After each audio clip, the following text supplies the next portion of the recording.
Are we live? Let me go to my chat. Make sure I'm keeping track of the chat. It shows we live.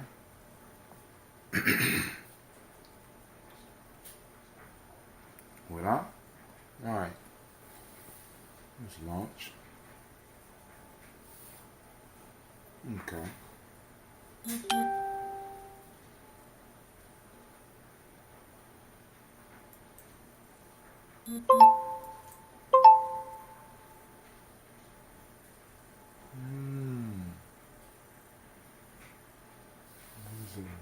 What's the date?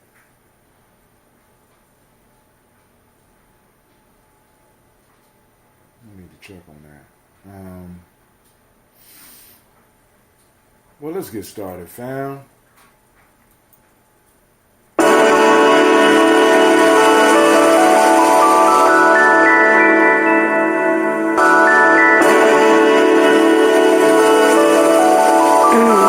Mr. Diddy.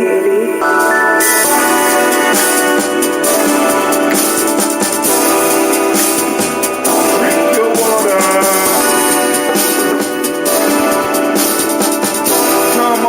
Come on, drink your water, but first, take your breath and drink some water. Take your breath and drink some water. Take your breath and drink some water. Take your breath. Drink, drink, drink, drink. Or should I say, breathe, breathe, and breathe. Now grab your glass for that water. Get your container of that water. Get the container of that water. Simply pour that water. Drink, drink, drink, drink. Or should I say, live, pour, then drink. Now move your body and drink some water.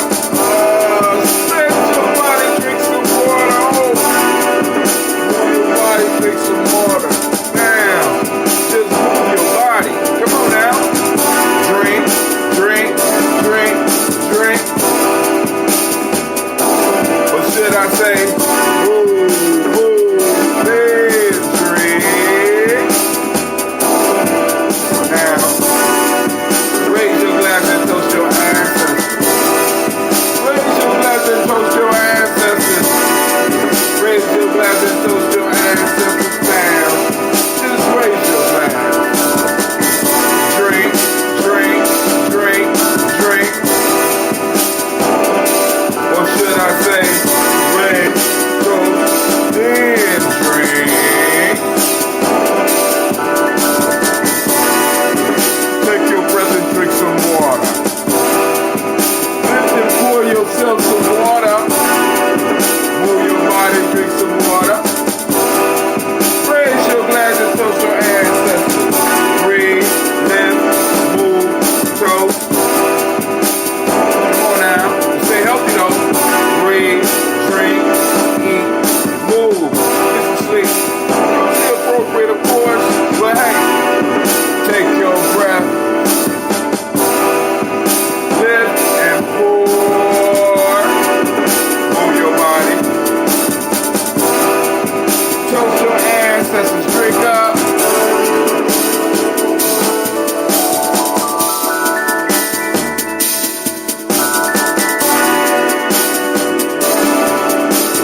family, it is good to be with you this morning. Of course, y'all know we're going to have our Imani Toast and Talk for anybody that's out there that want to call in. Of course, y'all know the lines is 614-556-4535.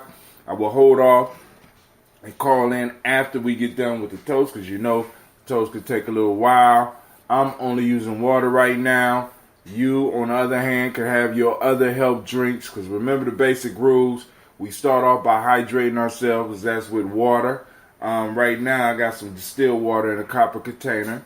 And then we usually, when we do our toast, we use a health drink. I usually use ambrosia, but because my fast is demanding water, I'm in a water period right now. Actually, it's the last day of water only. So tomorrow I will be moving in. I'll be able to have my broths. I'll be able to have my juices. And yeah, because I'm on day 14. I'm on day 14. Family, we doing it. We doing it. Still got some struggles, but we're doing it. We're doing it. We're doing it.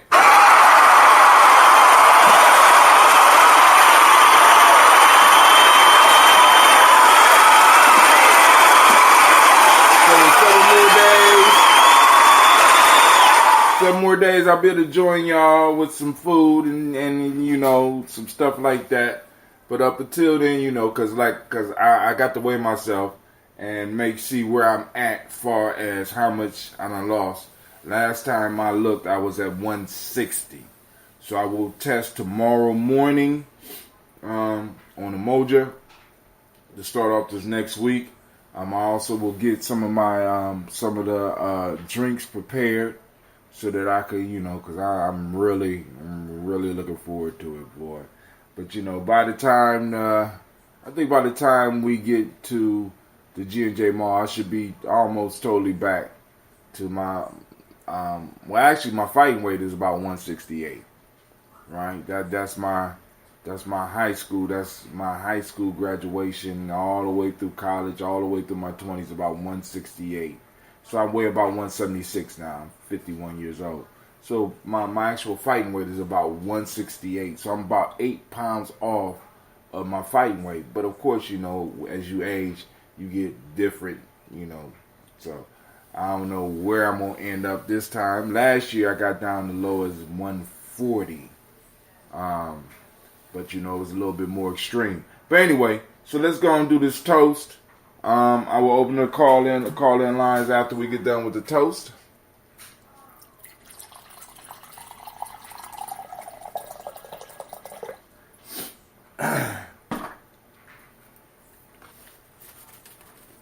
First, giving honor to the Creator by whatever name you choose to call the Creator. We lift up our glass, we salute that Creator, and we say, Ashe. From there, family, we move to our list of our illustrious ancestors. And here we go. We call on Miles Brown, Miss Ann, Robert the Texan, Davis, Herman Brown Sr., Rosalie Tilly, George and William Walter, Christopher Penny, Gaston, Aunt Lena, Uncle Chris, Aunt Fiend, Cleveland and Geneva Brown, Margaret Ellis, Wash Ellis, Cecil Ellis, Alvaro Brown, Jenna Gaines, Herman Brown II, Barbara Twiggs, Wash Ellis Jr., Katie Ellis, Nikki Ellis, Jamon Jones, Jeremiah Tappan, John Fallard, Montague Pittman, No More X, Pet Mott, Rob Malika Pacour, Dr. Marianne Williams, Kojo Kamal, Elder Farmer, Elder Millie Dixon, Tony Clark, Pastor Yusuf Weston, Elder Ajani, Elder Ron Coleman, Elder Robert Donaldson, Alfred Brofro, Hector Jr., Jay Edwards, Carlisle Harris, Grace Lundy, Inez Harris, William Bill Moss, Phyllis Rose, Sterling and Lucy Wright, Gail Pullian, the Luxor Brother, Bezita Brooks Crawley, Miss Marie Nelson, Mr. Frederick Crawley Sr., Miss Jerry Brunson, Mr. Alonzo Johnson, Miss Marie McDowell, Janice Foster, Charles Jordan, Kill Smith, Walter Smith, Richard Trigg, Francis Johnson, Mae Franklin, Jimmy Williams, Daniel Ford, George Gibson, Nana Loretta Clark, Inez McCrae, Fritz Clark, Frankie Justice, Katie Justice, Derek Renneman, Virginia Rogers, Reverend Jane Smith, Lois Henderson, Calvin Spratling, Mary Elizabeth Walker, Raymond Walker Sr., Sarah Jane Carter, Michael Ford Jr., Kelly D. Russell, Susie B. Smith, Teresa Clay, Melvin Dale Hodge, Melvin Dale Hodge Jr., Herman Copeland, Mildred Copeland, Jenny Clay, Bird Beatty, Sarah Well, Levita Farmer, Ago Sosu, Shell Harvey, Aunt Charmaine, Aunt Evelyn, Theolis Hasbury, Harvey Hasbury Sr., Linda Dickinson, T.C. Islam, Terrell Dunbar, Will Thomas, Sarah Berry, Mark Walsh, Merle B. Thornton, Pearl G. Thornton, Ida Johnson, Florence M. Carter, Joanne Thornton, Erica Tricia Lewis, Juanita Wright, Robert Wright, George Wright, Mary Eliza Frederick Davis, Mary Elizabeth Rogers, May Esther Keachler Reese, Linda Watson Hammonds, Jarrell Giles Watson, Sparrow, Slimmy, Selvin Lewis, Andrew Holmes, Pearl Moore, Percy Moore Jr., Mildred Owens, Booker T. Bowden, Charlie Hunt, Sammy Stover, Hilda Pearson, Sturgeon Thornton, Richard Thornton, Lavinia Hall, Freeman Bankster, Mae Moss, Ophelia Peacock, Willie Thornton, Napoleon Kennedy, Mark Ramsey, Paul Ramsey, Matt Ramsey, David Ramsey, Charles E. Thornton, Frankie Quails, Urania Thornton, Bernice Quails, Ernestine Jackson, Frankie Johnson, Teresa Mormon, Leon Johnson, Charles Bell, Vivian Ramsey, S.E. Johnson, Dorita Johnson, Leon Johnson, James W. West Sr., James Parham, Dana Jones, Henry World, James Farmer, Mary Chavez, Leon Grace, Bessie Johnson, Hattie Levester, Mary Moreland, Paul Moreland, Elder Caleb, Rosemary Martinier, Elder Amatet Wellman, Fred Douglas Triggs Sr.,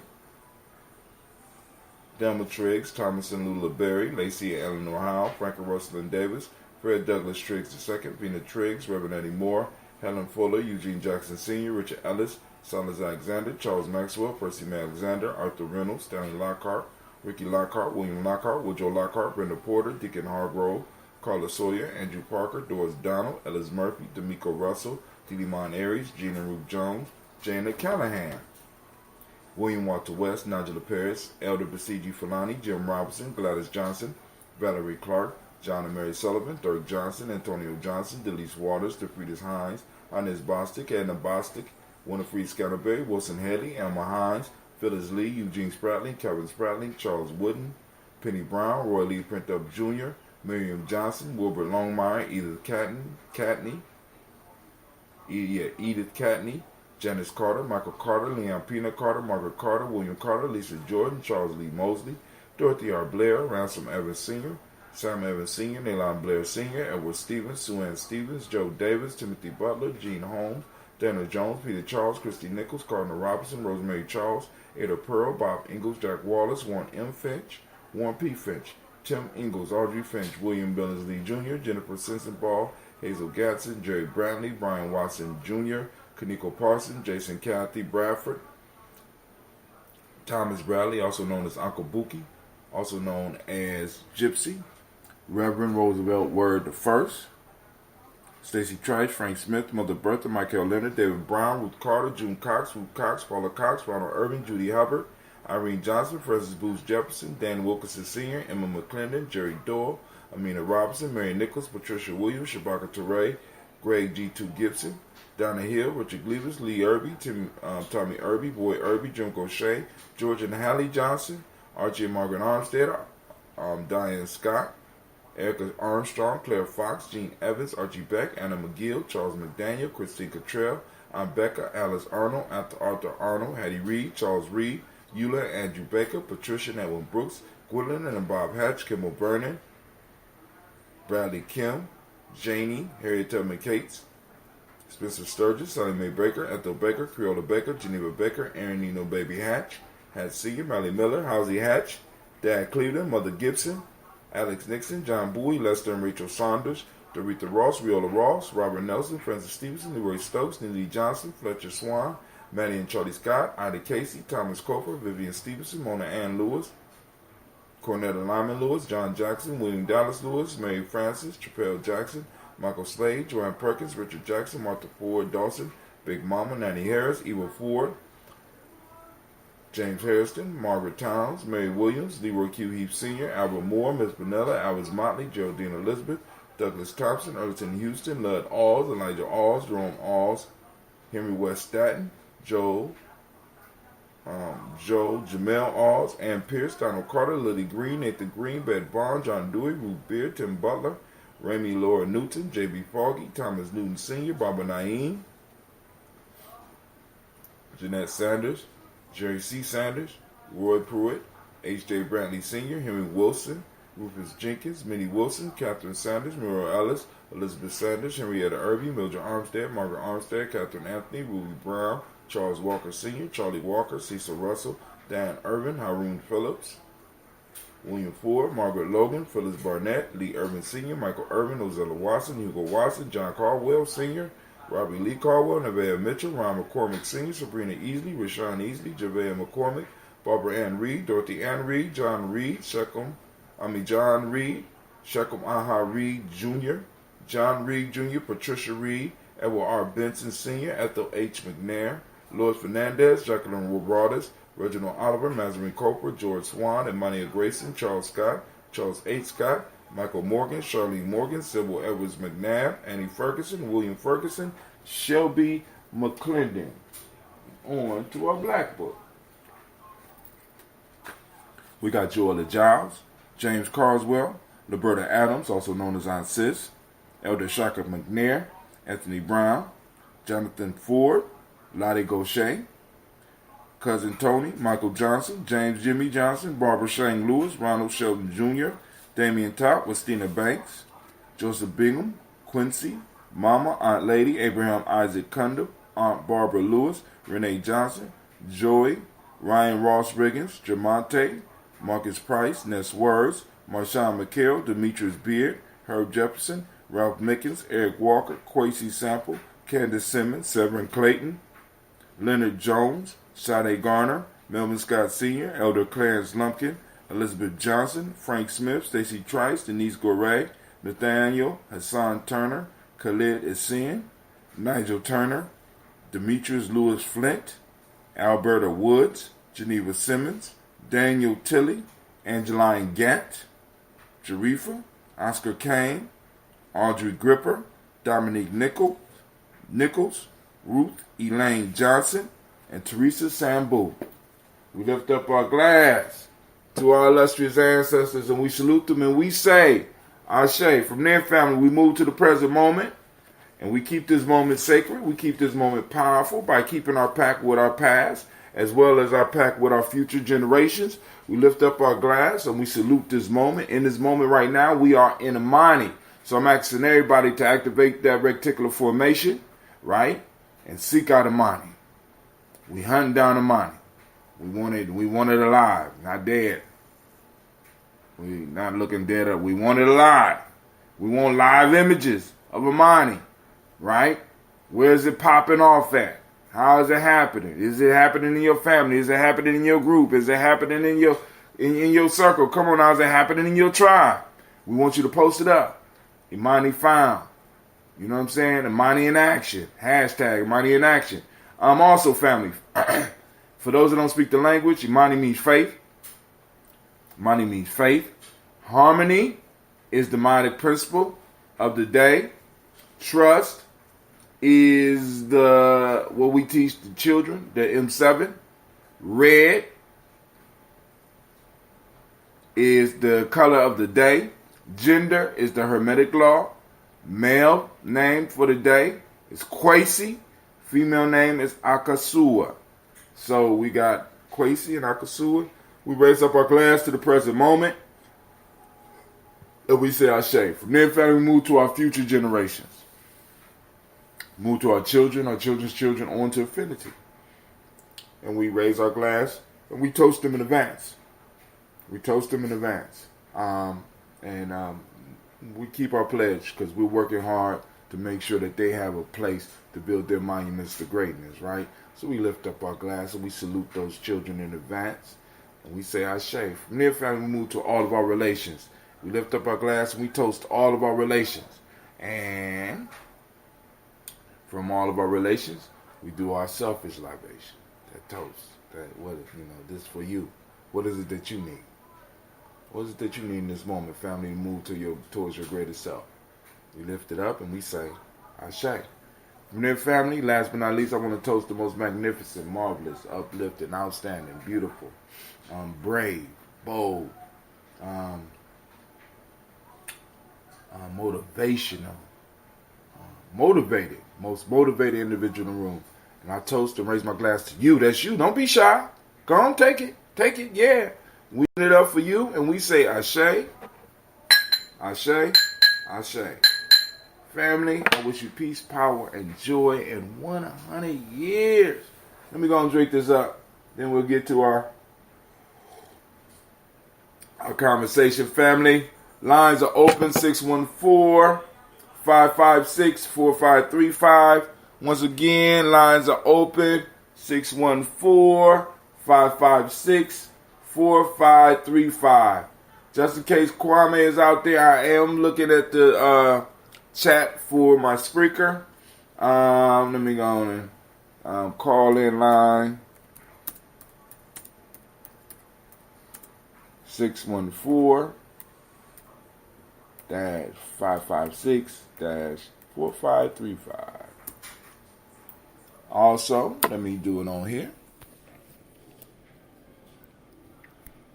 Call in. Line open.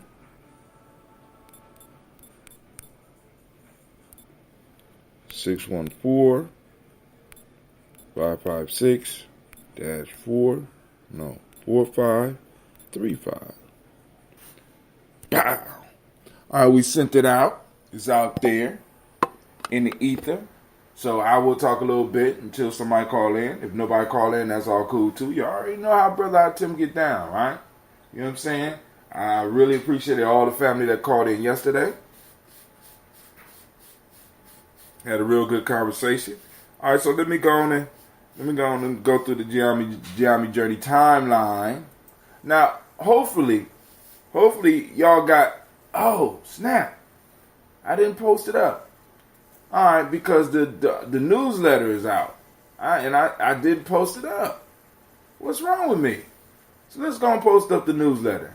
We're gonna post up the newsletter while we wait for people to tune in. Let me go. You can actually get it on Gye-Nyame Journey. Gye-Nyame Journey. Go to Gye-Nyamejourney.com, and there it is. Boom! It's the first article. All right, so let me go on and share that with the fam. I'm gonna post it up because I forgot to post it up.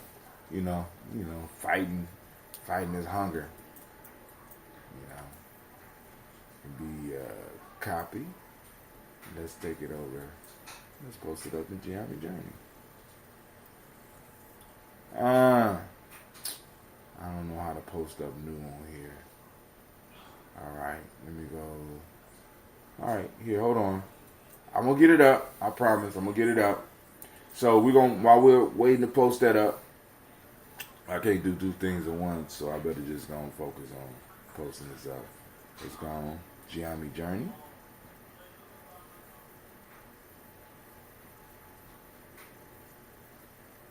Oh man, it's Yolanda's birthday. I thought it was yesterday. I thought she was born on this. Anyway, well, happy birthday, old lady. If you out there, happy birthday to my daughter Yolanda. Yep. I think she's 40 now.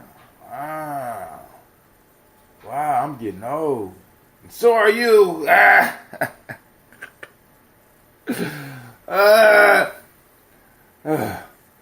that felt good.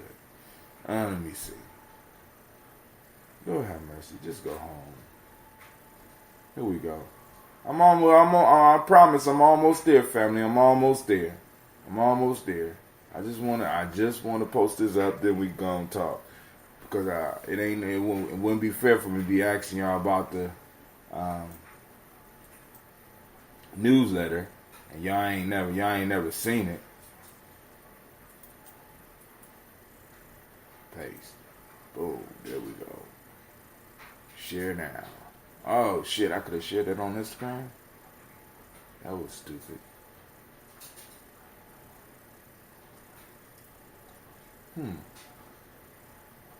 All right, hold on. Let me go and erase this real quick. I'm just gonna experiment. Delete. I'm gonna delete that post. I'm gonna delete it. I just want to see something real quick. Sorry, family. We're gonna try it again. Wow.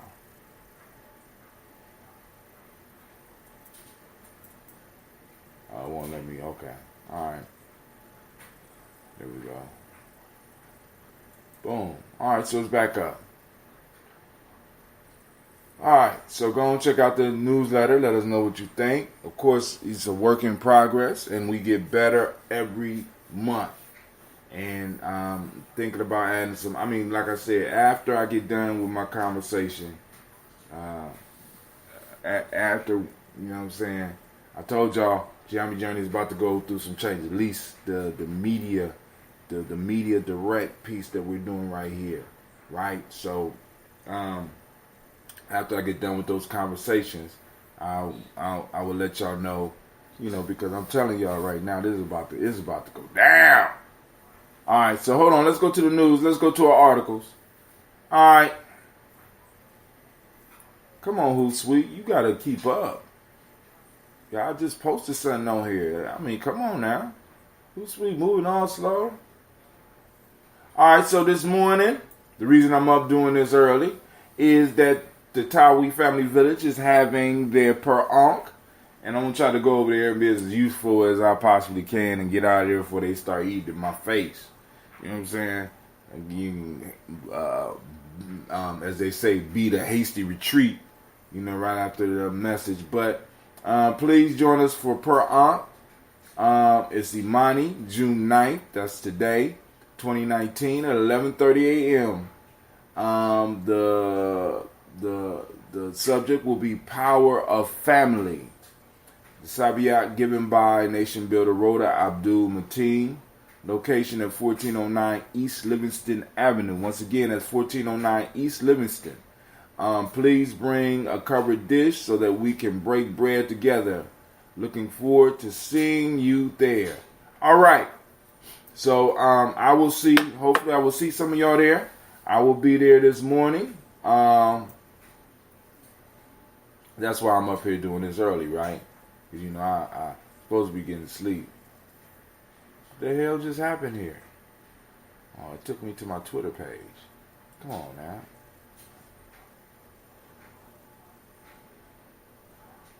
Take me back to Gye-Nyame Journey.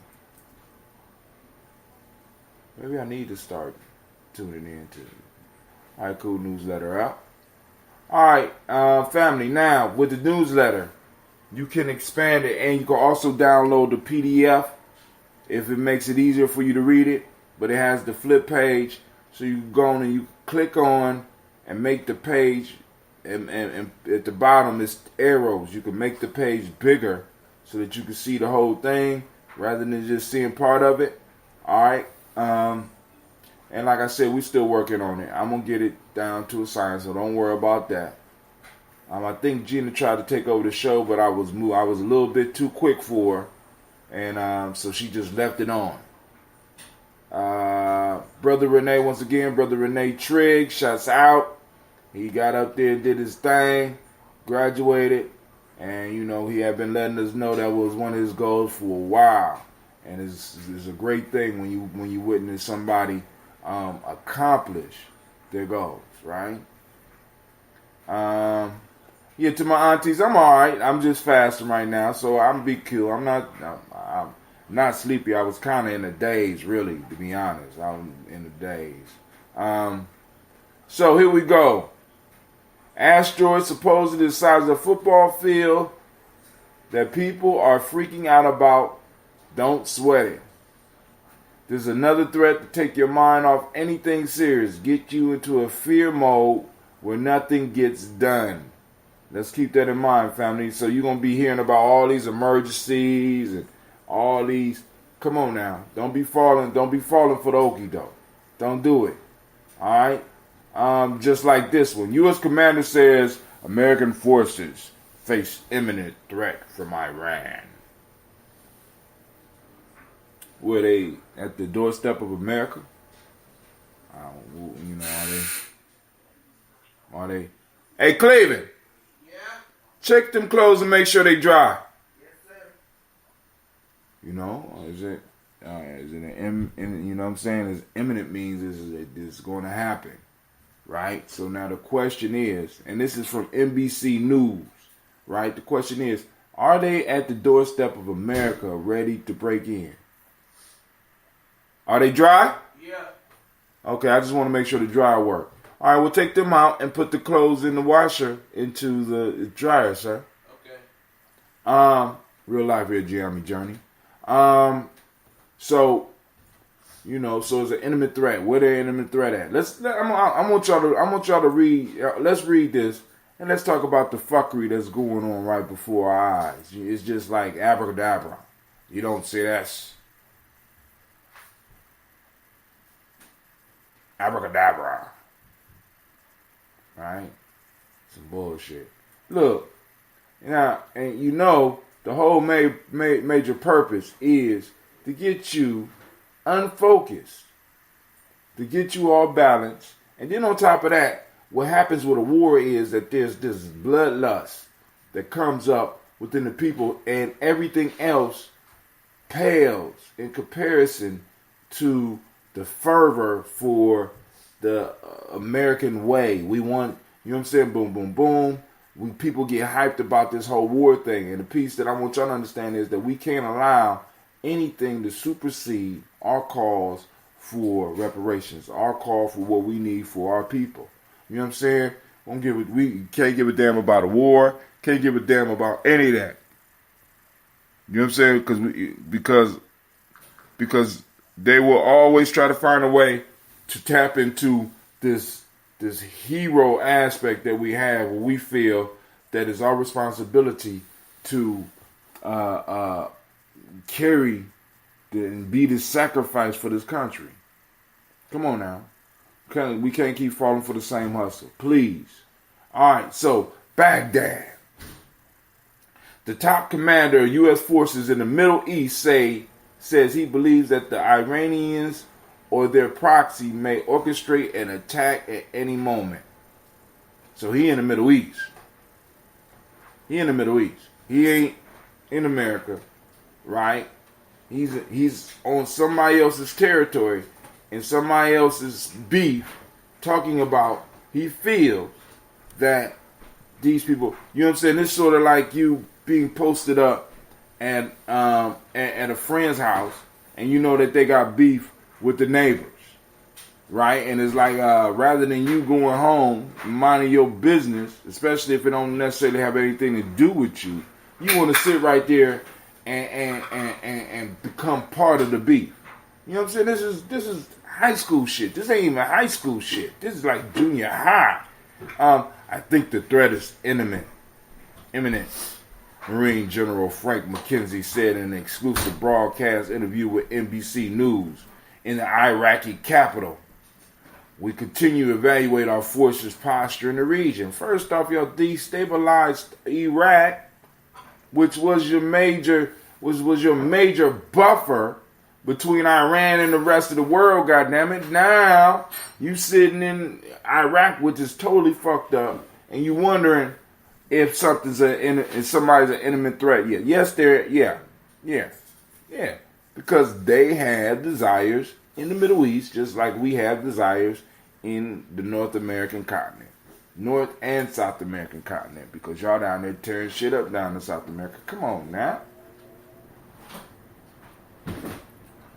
Exclusive broadcast interview with NBC in the Iraqi capital. We continue to evaluate our forces' posture in the region. The U.S. has beefed up its military presence in the region in an effort to deter Iran and protect American forces and allies. Well, if the American forces wouldn't know, they wouldn't have to protect them, and then shouldn't the allies have some type of military protection anyway? I mean, you can't have a country if you don't have military protection, unless you're Switzerland. I'm just saying. Over the last month, the Trump administration announced that it was sending an aircraft carrier strike group and Air Force bombers to the Middle East, as well as Patriot missiles and additional troops amid heightened concerns of our Iranian attack. Y'all don't see the smoke screen. I'm going to stop. Because if you don't see the smoke screen, I'm wasting my breath. It's just a smoke screen. You in somebody else's business, and now you concerned about how they reacted to you being in their business. Mind your own business, goddammit. And that's been the issue with especially with American white folk. You know what I'm saying? Y'all just think y'all can just interfere with people's shit and it ain't supposed to be no blowback. Yeah, you interfere with the whole. You've been interfering with the Middle East for a long time. You talk about liberty and justice, but then you support Saudi Arabia, the dirtiest motherfuckers on the planet. I mean, literally the dirtiest. You know what I'm saying? I mean, and what's incredible about it, regardless of whether you believe that the 911 thing happened or whether it happened or not, the majority of the people, if not all of them, that was involved with this plot, if there was a plot, was all from Saudi Arabia. Give me a break. You know what I'm saying? So we pay them money, and they turn around and use the money against the foolishness. I don't understand. And we support them. And there's other places where we can actually get, or better yet, why don't we start looking at renewable resources? You know what I'm saying? I mean, see, because they constantly talk about national security, right? But national security is based on energy production. If all of our energy, if the major energy is being produced in another country, then our national security is always at risk. Why not invest money into research that will eventually produce results where we are able to become totally independent energy producing country, so we don't have to rely on oil from Saudi Arabia, so we don't have to support their fuckery. You know what I'm saying? They still chopping motherfuckers' hands off for stealing. You know what I'm saying? I mean, it's like it's like they just rich and backwards and shit. I mean, because they got money, because they got all this oil, they able to do whatever the fuck they want to do. They backward as fuck. Come on now. I mean, they just now letting women drive. I know some of them bad drivers, but some of them pretty good. Not all women is bad. Not all men are good drivers. But goddamn, they just now allowing women to drive. You know what I'm saying? And they still got to keep all that shit on. Come on, man. So this whole beef is about protecting an area that if we was to really invest in our technology here, really invest in our young people coming up, we wouldn't even need that. You know what I'm saying? We have markets and industries collapsing over here, but yet we're trying to protect something over there when we could become totally self-sufficient right here in this country with all of the technology that we have, and being able to harness the sun and to harness wind and to harness geothermal and to, I mean, you know what I'm saying? Come on now. It's foolishness. But hey, you know, Elder Robert Farmer said, I suppose they have weapons of mass destruction. What possible threat could they be to the U.S.? Exactly. You know what I'm saying? All right, Columbus attorney wants to keep more nonviolent offenders out of jail. Thank you. Thank you. And you know the only reason why they doing that, right? Brother Kwame say, great Imani fam, make it a great day. You as well. You know the only reason they doing that. Because they ran out of space. That's a damn shame. They ran out of space. It's becoming too expensive to hold my people for absolutely nothing.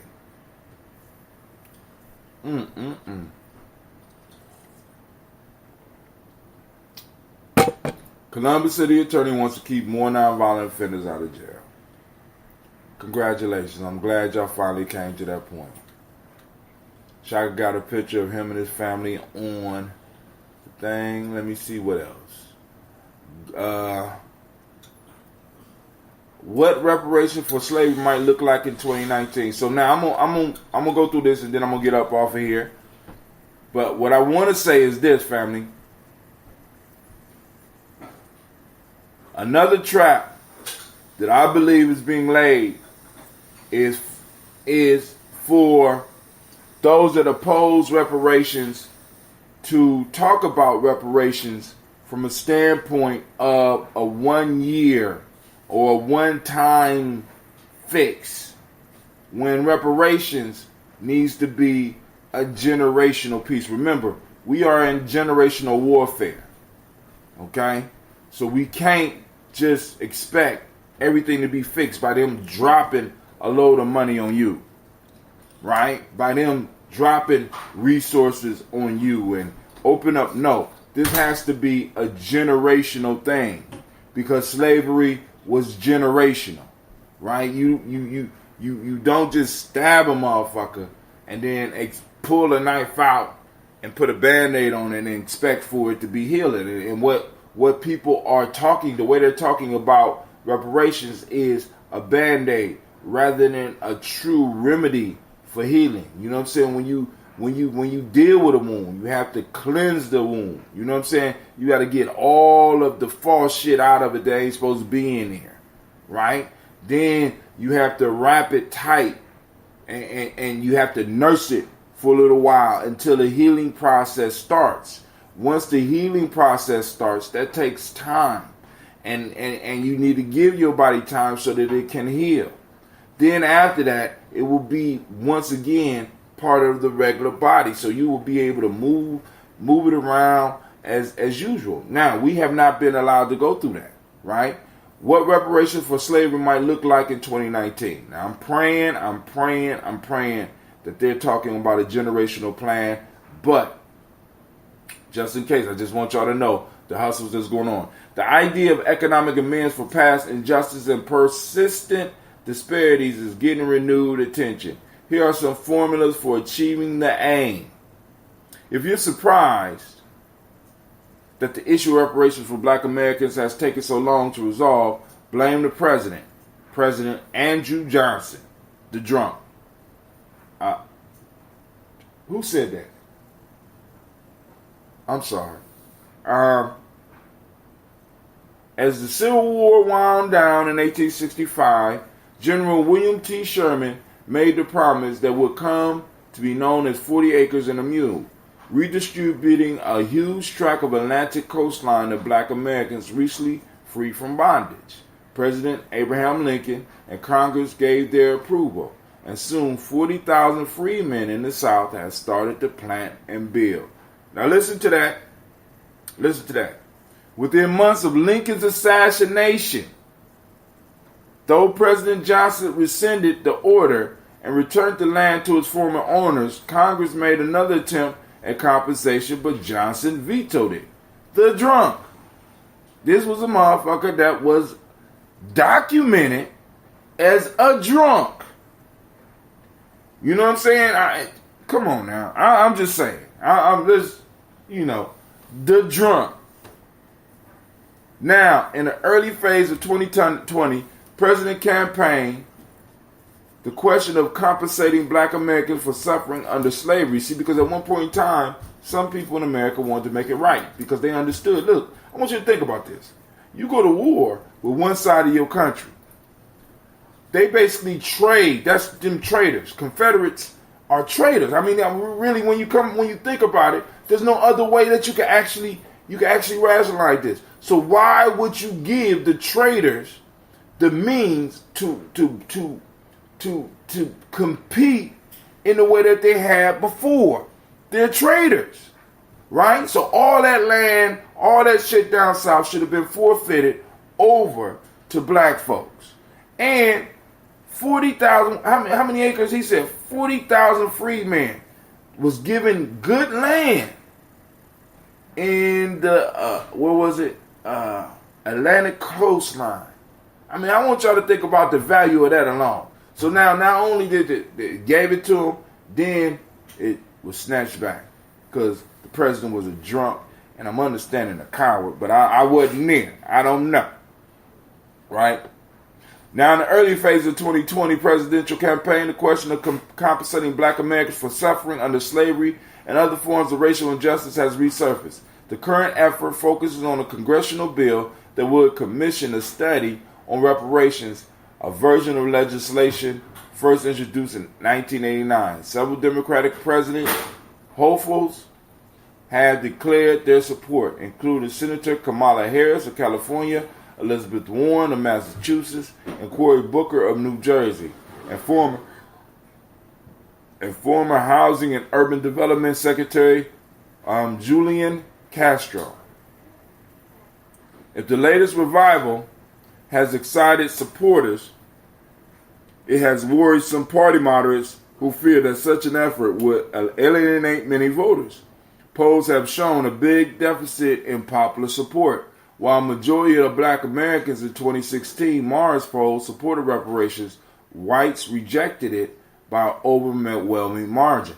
Once again, this goes back to why I call us the stubborn minority. Family, I'm going to post up another article on the stubborn minority and the power of a stubborn minority. Because I need y'all to really start understanding and embracing this concept, because it's the stubborn minority that is able to change the world, is able to change things that are going around them. We don't need everybody's vote. We just need to be that stubborn minority that everybody else got to work around. That's it. That's it. Because then it becomes simpler. It is simpler to service that minority, right, than to lose, in a sense, their business or lose their votes or lose whatever you need from them. When you can shape a decision that works for the stubborn minority as well as the entire collective, right? For example, peanuts on the airplane. Now, everybody's not allergic to peanuts. I like peanuts, goddammit. I want peanuts on the plane. But you know what? I can do without peanuts on the plane. Why did they take peanuts off the plane? Because a minority was allergic to it. So in order to service everybody, it was simpler for them to take the peanuts off the plane to prevent somebody from having a total flare-up. You know what I'm saying? So they took the peanuts off the plane and was able to service the stubborn minority as well as the total group, because you will not die if you do not have peanuts on the plane. What's wrong with you? I'm hungry. Girls, all that food up in there. I was getting me some cereal, but there's no more spoons. Did you look in the dishwasher? Yes. What you mean there's no more spoons? Are there any in the sink? No. Oh, obviously you didn't look. Real life here, Gye-Nyame Journey. So anyway, what was I? Oh, same thing with kosher drinks. How many of y'all know that majority of the soft drinks that you're drinking are kosher? Stubborn minority, right? Either they could lose their business totally, or they can include their business with yours because you don't even know that you're drinking a kosher drink. You know what I'm saying? So the stubborn minority can always win. I mean, they'll shape stuff around you, and the majority of people won't even know what's happening. And that's what we are. We have a chance to be stubborn. We are the stubborn minority. And it's going to be shaped around us and benefit us. And most people ain't going to even know what's going on. Mark my words. If the latest revival has excited supporters, it has worried some party moderates who fear that much an effort would alienate many voters. Polls have shown a big deficit in popular support. While a majority of black Americans in the 2016 Marist poll supported reparations, whites rejected it by an overwhelming margin. Please tell us the margin. For more coverage of race, sign up here to have our race-related newsletter delivered weekly to your inbox.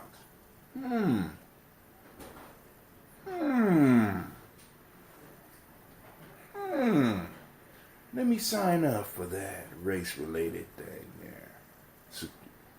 Race-related newsletter. Why the hell not? Subscribe.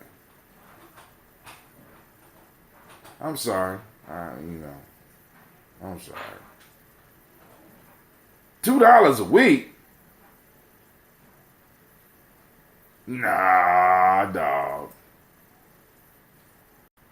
Alright.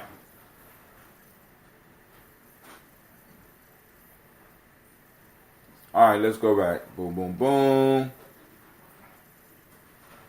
Boom, boom, boom. Here we go. The reparation issue raises profound moral and social and political consideration. Still, the economic nuts and bolts of such a program have gotten scant public attention. Who would be paid? How much? Where would the money come from? We already got all those answers. Now, motherfuckers, this is the part where anybody that been into a money situation, this is where motherfuckers play ignorant. You know what I'm saying? You know, so just to kind of slow it down.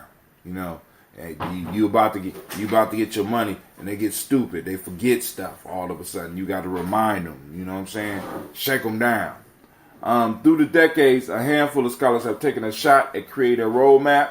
Here's what has to be reckoned with. What's the economic rationale? When James Foreman, a civil rights pioneer who later served briefly as the Black Panther Party's foreign minister, demanded $500 million reparations in his 1969 Black Manifesto, he grounded his argument in the indisputable fact unpaid slave labor helped build the American economy, creating vast wealth that African Americans were barred from sharing. Oh, so true.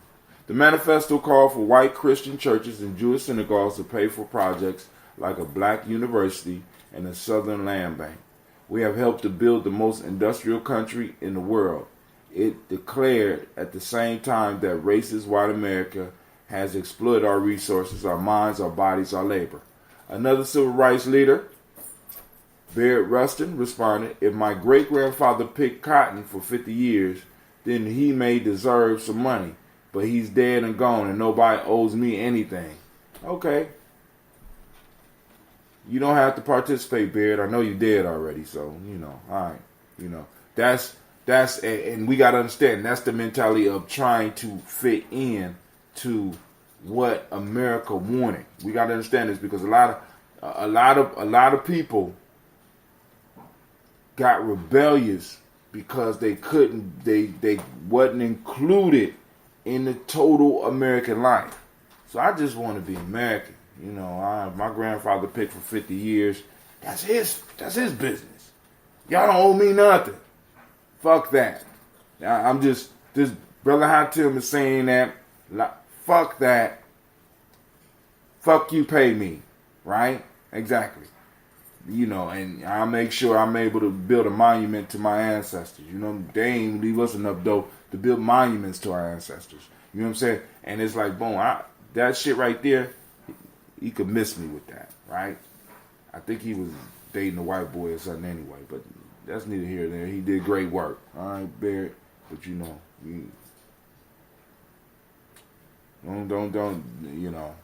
me go. The question of reparation, however, extended far beyond the roughly 4 million people who were enslaved when the Civil War started. If they would have took care of business right after the Civil War, as us anti-smart, I don't even see the strategy. You know what I'm saying? I don't even see. I am perplexed by the strategy that President Johnson used. Was it Johnson? That he used. Why would you give a group of individuals that y'all just got done fighting with access to the same resources that they used to build up enough force to fight you with in the first fucking place? I don't understand that. Y'all should just pay us for that dumb decision. That was dumb. That catapulted our country into this whole cycle of this shit that we're going through right now. He need to be stripped. You know what I'm saying? It's like, you know how they had a Hall of Fame and they find out you was doing some dumb shit. And they go back in the Hall of Fame and they just put an asterisk by your name. We need to put an asterisk by his name forever. Every time somebody look at that, why does he have an asterisk? It say he was a dumbass. You know what I'm saying? We need to put an asterisk by his name as a country. We all should be able to agree on that. Possibly not, The question of reparation, huh? Tomorrow camping. Tomorrow you go to camp. No, you're not camping. It's called a summer camp. That's too much cereal, by the way. The question, real life here, Gye-Nyame Journey, sorry. The question of reparation, however, extends far beyond the roughly 4 million people who were enslaved when the Civil War started, as Ta-Nehisi Coates explained in an influential essay published in Atlantic in 2014. Legalized discrimination and state-sanctioned brutality, murder, dispossession, and disenfranchisement continued long after the war ended. That history profoundly handicapped Black Americans' ability to create and accumulate wealth, as well as to gain access to jobs, housing, education, and health care. For every dollar a typical white household, a Black one has 10 cents. So let me read that again. For every dollar a typical white household holds, a Black one has 10 cents. It is this cumulative effect. Cumulative, that means it built up over time. Not no, see, because once again, difference between salary and good credit and wealth and good credit. All right, difference between salary and good credit and wealth. We don't have to put credit over there. And wealth is a difference. Black folks, and please understand the difference. Explain the influential essay. Legalized discrimination. The history profoundly handicapped Black Americans' ability to create and accumulate wealth, as well as to gain access to jobs, housing, education, and health care. All right, I already read that. For every dollar a typical white household holds, a Black one has 10 cents. It is this cumulative effect that justifies the payments of reparations to descendants of slaves long dead, supporters say.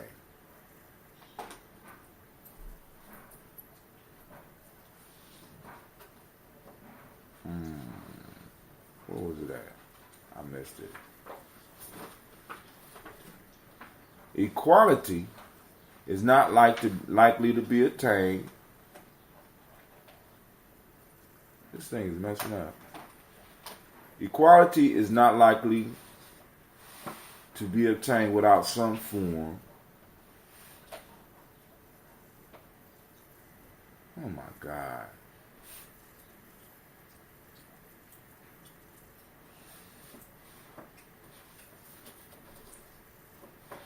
Equality is without some form of reparations. David and Sweeten, an economist and former president of... It's jumping up. Okay, there you go. An economist and former president of Benedict College wrote in 1990, collection, The Wealth of Races. Who will be paid? Nearly 47 million Americans identify themselves as Black or African American in the latest census. A vast majority are descended from slaves, but others are more recent migrants. So who would qualify for this payment? Listen up, family.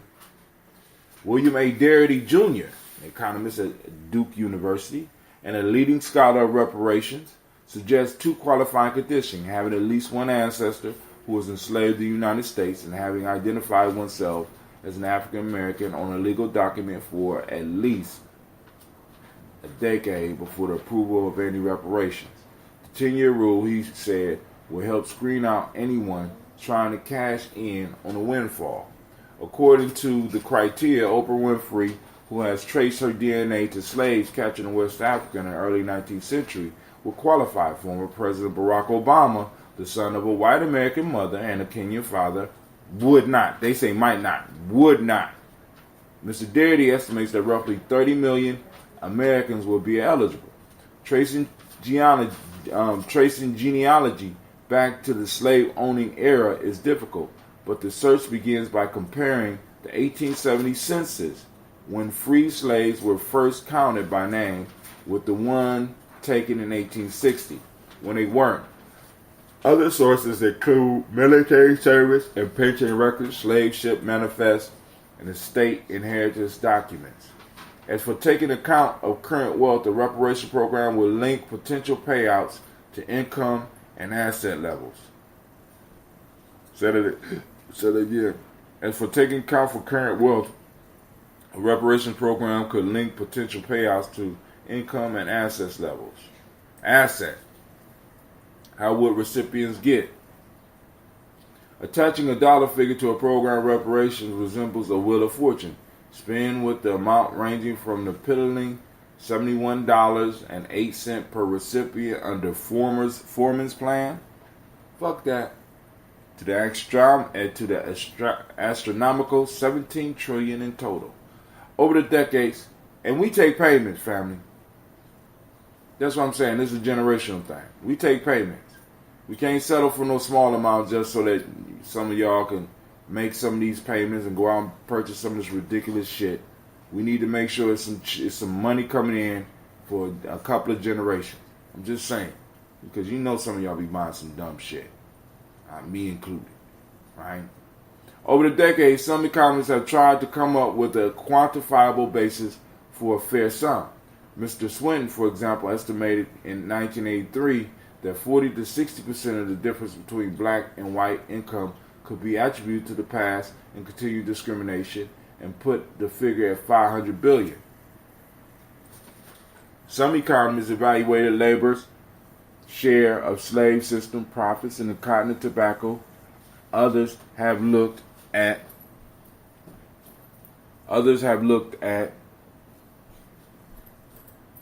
what slaves would have earned if they had been paid wages plus interest, after subtracting housing and food costs. One study looked at the 20th century statistics, estimating how much less blacks earned because of decades of discrimination. Another examined the value of black wealth lost or destroyed after slavery ended through practices like redlining that denied lending or insurance to African American communities, or organized riots like the 1921 rampage that leveled the Greenwood neighborhood of Tulsa, known as Black Wall Street. A recurring theme has been to return to that first official action promised of 40 acres and a mule. General Sherman drew up an order after posing this directive to a group of black ministers and leaders. State in what manner you think you can take care of yourselves.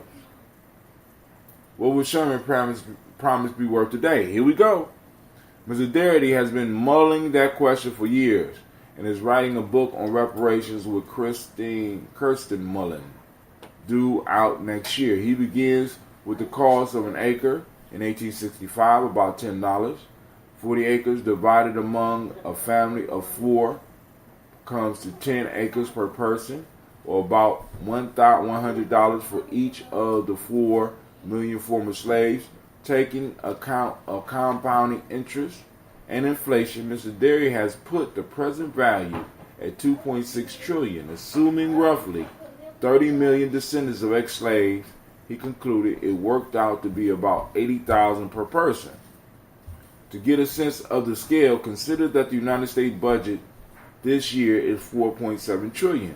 Of course, varying any critical assumption can add or subtract billions or trillions of dollars. Thomas Kramer, an associate professor of public policy at the University of Connecticut, used the same starting point, 40 acres and a mule, but a different method in a study published last year. He used the current average price of agricultural land and figured that 40 acres of farmland and buildings would amount to roughly $123,000 if all of the 4 million slaves counted in the 1860 census had been able to take advantage of that offer. It would have totaled more than $486 billion today, or about $16,200 for each descendant of a slave. What form would payment take? Compensation programs could take many forms in the United States. After a congressional study, people of Japanese descent who were forced into internment camps during World War II received $20,000 in 1988 and a formal apology. Since 1952, Germany has paid more than $70 billion. And I just told y'all about a case right now where Germany is being sued for reparations by Greece and it's 2 countries. And it equals out to $2 trillion.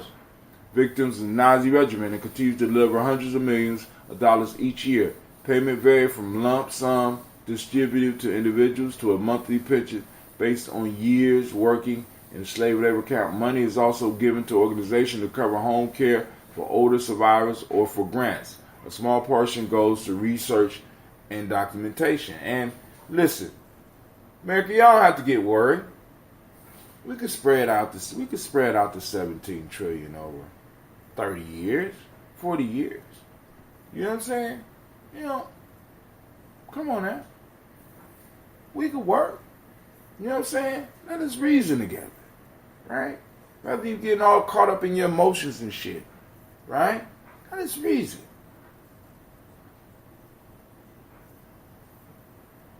A reparations program in the United States could likewise adopt a single method or several at once. Families could get a one-time check, receive vouchers for medical insurance or college, or have access to a trust fund to finance a business or a home. Mr. Darity argues that for both substantive and symbolic reasons, some important components must be direct payment to eligible recipients. Other scholars have emphasized different features. Roy L. Brooks, a law professor at the University of San Diego and the author of Atonement and Forgiveness, a new model for black reparations, has reservations about what he calls the settlement model, a legalistic approach that looks backwards to compensate victims for demonstrable financial losses. He prefers what he calls the atonement model, emphasizing longer-term investments in education, housing, and businesses that build up wealth. What would the economic impact be? Well, it would be terrible if you did it all in 1 year, assholes. I mean, this is not that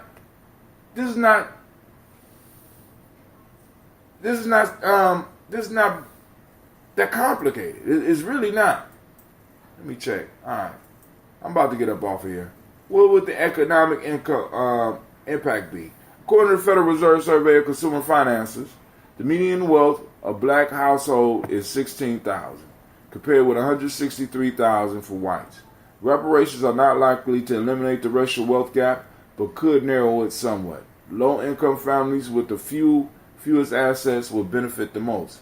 The biggest economic objection is that any meaningful program will be unaffordable.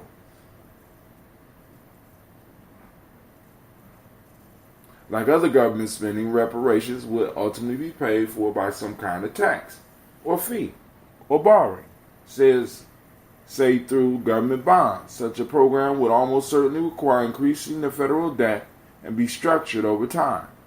Those less worried about a growing deficit could argue that reparations will be a boon over the long run, lifting people out of poverty and improving their earning potential and buying power. Correction, May 28, 2019. An earlier version of this article referred precisely to former President Barack Obama eligibility for compensation. Mr. Obama could qualify for a reparations program based on his maternal ancestry. It has not been determined that he won't qualify. I don't understand that. He won't qualify. Alright, I know some of y'all, y'all gonna be mad at me for saying, leave Obama alone. But come on now. Come on now. Alright, listen. I am out. This is Brother Tim. I want to thank y'all. Whether you call in or not, I love you. And I am out. It's been a great Imani. I'm about to get ready to get over here so that I could check in at this per hour while I still got some energy because I'm feeling good right now. So I'm out. Peace. Cut off the phone lines first. Then I'm going to cut off Facebook, YouTube, all the rest of them. Then I'm saying peace out to my Spreaker fam. If I can find where